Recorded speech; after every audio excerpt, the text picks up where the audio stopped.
4월 22일 화요일입니다. 누가복음 24장 36절로 53절입니다. 이 말을 할 때에 예수께서 친히 그들 가운데 서서 이르시되 너희에게 평강이 있을지어다 하시니 그들이 놀라고 무서워하여 그 보는 것을 영으로 생각하는지라. 예수께서 이르시되 어찌하여 두려워하며 어찌하여 마음에 의심이 일어나느냐. 내 손과 발을 보고 나인 줄 알라. 또 나를 만져보라. 영은 살과 뼈가 없으되 너희 보는 바와 같이 나는 있느니라. 이 말씀을 하시고 손과 발을 보이시나 그들이 너무 기쁨으로 아직도 믿지 못하고 놀랍게 여길 때에 이르시되 여기 무슨 먹을 것이 있느냐 하시니 이에 구운 생선 한 토막을 드리니 받으사 그 앞에서 잡수시더라.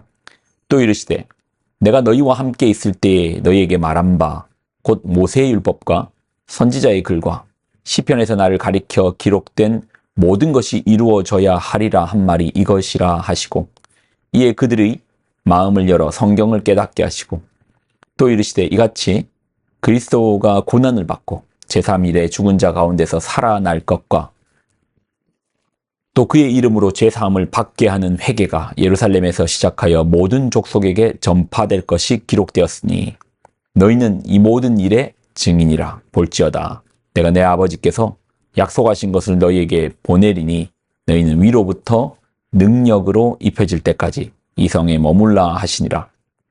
예수께서 그들을 데리고 베다니 앞까지 나가사 손을 들어 그들에게 축복하시더니 축복하실 때에 그들을 떠나 하늘로 올려지시니 그들이 그에게 경배하고 큰 기쁨으로 예루살렘에 돌아가 늘 성전에서 하나님을 찬송하니라. 아멘. 기도하겠습니다. 하나님, 누가복음의 말씀을 함께 나누었습니다. 그리고 오늘은 끝나는 날입니다. 주신 말씀이 우리 마음에 잘 심겨서 열매 맺게 하여 주옵소서. 영광을 드립니다. 예수님의 이름으로 기도드립나이다. 아멘. 누가복음이 이제 끝납니다. 2달이 넘는 시간 동안 누가복음을 함께 나누었습니다. 장수로는 24장인데 절수까지 하면 복음서 중에서 가장 긴 내용이 누가복음입니다.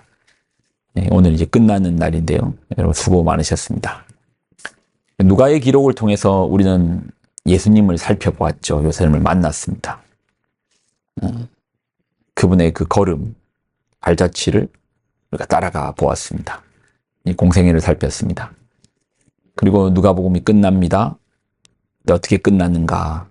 52절로 53절을 보면 그들이 그에게 경배하고 큰 기쁨으로 예루살렘에 돌아가 늘 성전에서 하나님을 찬송하니라. 큰 기쁨과 찬송으로서 끝이 납니다. 아니 분명 지난주까지는 십자가를 우리가 나누며 고난주간을 나누며 고통 또 배신, 억울함 이런 것들을 우리가 살폈는데 그런데 끝은 큰 기쁨입니다. 그냥 기쁨이 아닙니다. 큰 기쁨입니다. 그리고 찬송입니다. 늘 성전에서 하나님을 찬송하니라. 죽음의 십자가를 이야기하더니 어떻게 기쁨으로 끝날 수 있습니까? 기독교의 역설이죠. 죽어야지 삽니다. 내가 썩어진 자리에 열매를 맺습니다. 내가 나로 계속 버티고 끝까지 나는 죽지 못해 하고 이를 악물면 주변이 죽어요. 그렇지 않던가요? 나는 무슨 일이 있어도 내 뜻대로 해야 돼 하면 주변이 상처받고 죽어요.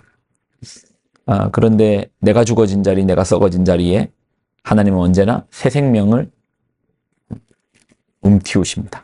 새로운 싹이 나죠. 예수님께서 십자가를 지셨습니다. 운명하셨습니다. 의학적으로 분명히 사망, 그래서 시신이 들어가는 무덤에 안치되셨습니다. 끝난 겁니까? 끝입니까? 아니요. 부활하셨습니다. 36절로 내용을 보면 이 말할 때 예수께서 친히 그들 가운데 서서 이르시되 너희에게 평강이 있을지어다 하시니 그들이 놀라고 무서워하여 그 보는 것을 영으로 생각한지라. 예수께서 이르시되 어찌하여 두려워하며 어찌하여 마음에 의심이 일어나느냐. 내 손과 발을 보고 나인 줄 알라. 또 나를 만져보라. 영은 살과 뼈가 없으되 너희 보는 바와 같이 나는 있느니라. 이 말씀을 하시고 손과 발을 보이시니 그들이 기쁨으로 아직도 믿지 못하고 놀랍게 여길 때에 이르시되 여기 무슨 먹을 것이 있느냐. 이에 구운 생선 한 토막을 드리니 받으사 그 앞에서 잡수시더라. 분명히 십자가 지시고 운명하셨는데 이제는 함께 식사를 나눕니다. 살아나셨습니다. 부활하셨습니다. 부활의 주님을 만나는 것입니다. 그러니 그들이 두려움, 그들에게 가득했던 두려움, 패배감, 이것이 변하여 기쁨으로 바뀌고 승리로 바뀝니다. 최후의 승리로 바꿉니다. 큰 기쁨이 됩니다. 그리고 나서 예수님께서 이제 부활하신 예수님이 떠나시면서 하늘 위로 떠나시면서 그들에게 축복하시고 떠나십니다. 아니 그래도 부활하시는 거 오케이 좋습니다. 근데 또 떠나시면 좌절해야 되는 거 아닙니까? 주님 가시는데 우리 두렵습니다. 힘듭니다. 그런데 오늘 우리가 성경의 마지막을 모습을 보면 큰 기쁨과 찬송, 날마다 성전에서 찬송합니다. 큰 기쁨이 있습니다. 왜요? 그들의 눈이 띄었습니다. 그들의 마음이 열렸습니다. 예수님께서 가르쳐 주셨던 말씀으로 말미암아 믿음이 생겼습니다. 그리고 그 율법의 성경의 말씀을 깨닫게 됩니다.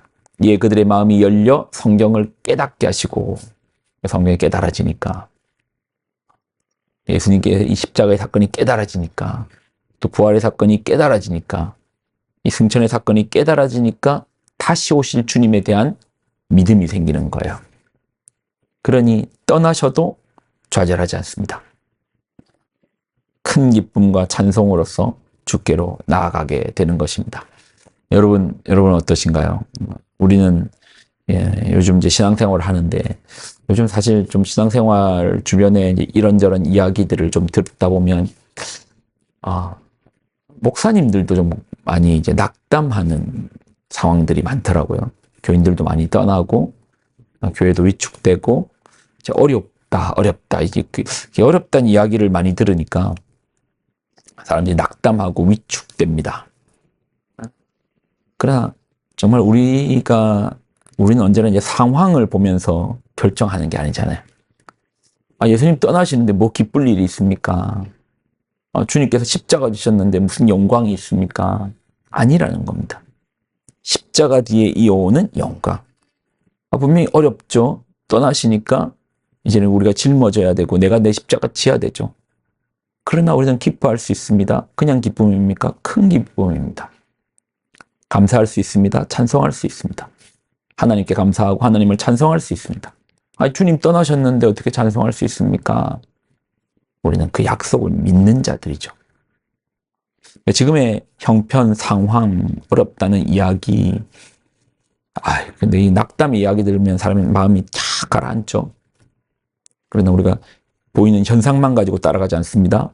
영적인 눈을 들어서 예수님께서 성경을 밝혀줄 때 마음이 열리고 눈이 열렸던 것처럼 우리가 말씀 가운데 우리 영적 눈이 열리고 열려서 우리도 다시 오실 주님에 대한 분명하고 선명한 확신, 세상을 바라보면서 낙담된다. 그러나 우리가 알 수 있는 사실은 오늘 하루가 지나면 우리 주님 오실 날이 더 하루만큼 더 가까워졌다.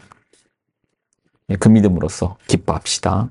현상으로서 나아가는 거 아닙니다. 믿음으로써 기뻐하는, 또 믿음으로써 감사하는 여러분 되시기를 예수님의 이름으로 부탁을 드립니다. 기도하겠습니다. 하나님, 세상에 들리는 여러 암울한 소식으로 우리가 판단하여 스스로를 슬픔 가운데 가두는 것이 아니라 믿음의 눈을 들고 주님 주시는 말씀이 깨달아 밝아짐으로 말미암아 다시 오실 주님에 대한 분명하고 선명한 믿음으로 기쁨을 선택하고 또 감사를 결정하고 찬송으로 그 입술을 지키는 우리가 되게 하여 주옵소서. 누가복음을 통해서 주셨던 그 말씀의 씨앗들이 온전히 우리 마음밭에 심겨져서 열매 맺는 인생 되도록 붙들어 주옵소서. 영광을 드립니다. 예수님의 이름으로 기도드립나이다. 아멘.